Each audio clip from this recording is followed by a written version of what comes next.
नमस्कार दोस्तों, स्वागत है आपका देश दुनिया की बड़ी खबरों में। आज की सबसे बड़ी खबर, दिल्ली चुनाव के लिए एक्शन मोड में पीएम मोदी 28 को देंगे मेट्रो के नए रूट का तोहफा। दूसरी सबसे बड़ी खबर, बांग्लादेश ने भारत से कहा शेख हसीना को वापस भेजो, ढाका ने जारी किया गिरफ्तारी वारंट। तीसरी सबसे बड़ी खबर, धर्म की जानकारी नहीं इसलिए संघ प्रमुख मोहन भागवत का एक और बड़ा बयान। बताएंगे आपको सारी खबरें विस्तार से, बने रहिए आप हमारे साथ। प्रधानमंत्री नरेंद्र मोदी दिल्ली विधानसभा चुनाव को लेकर एक्शन मोड में है। सूत्रों के मुताबिक 28 दिसंबर और 3 जनवरी को दिल्ली में पीएम मोदी के सरकारी कार्यक्रम है।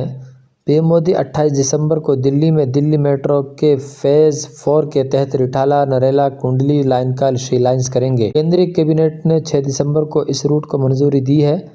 ये लाइन दिल्ली और हरियाणा को कनेक्ट करेगा। दिल्ली में 10 स्टेशन और हरियाणा में 2 स्टेशन होंगे। इस मौके पर पीएम एक सभा को भी संबोधित करेंगे। वहीं 3 जनवरी को PM Modi north east Delhi में एक एलिवेटेड रोड का उद्घाटन करेंगे।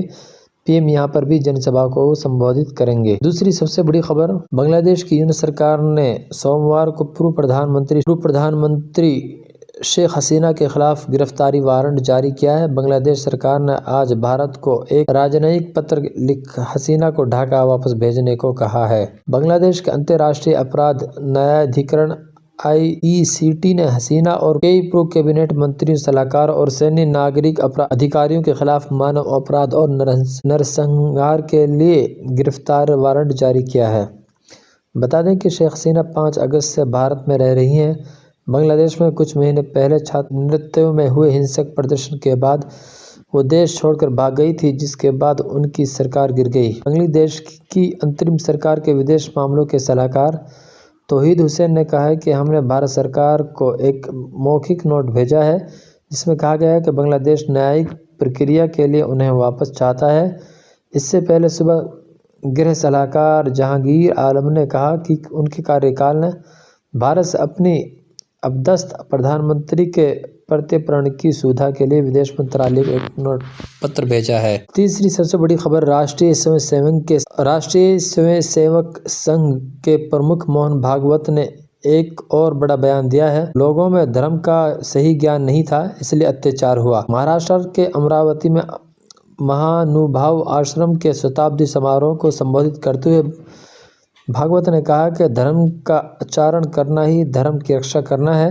इसके साथ ही उन्होंने कहा कि धर्म हमेशा चलता रहता है, इसलिए इसे सनातन कहा गया है। इससे पहले बीते दिनों पुणे में संघ प्रमुख भागवत ने कहा था कि अब हमें अति को छोड़कर मध्य मार्ग पर चलने की जरूरत है। इसके साथ ही संघ प्रमुख ने देश भर में लगातार उठ रहे मंदिर मस्जिद विवादों को लेकर चिंता जाहिर की। उन्होंने कहा कि अयोध्या में राम मंदिर बनने के बाद अब कुछ लोगों को ऐसा लग रहा है कि वे ऐसे मुद्दे उठाएंगे तो हिंदुओं के नेता बन जाएंगे, लेकिन ऐसा नहीं होगा। इसे बिल्कुल भी स्वीकार नहीं किया जा सकता। उन्होंने सहजीवन में अपनी बात रखते हुए मोहन भागवत ने कहा कि अब भारत को यह दिखाने की ज़रूरत है कि हम अब एक साथ रह सकते हैं। हम बहुत लंबे वक्त से पूरी सद्भावना के साथ रहते आ रहे हैं। अब अगर पूरी दुनिया को हम ये सद्भावना दिखाना चाहते हैं तो फिर हमें इसका एक मॉडल बनाने की ज़रूरत है।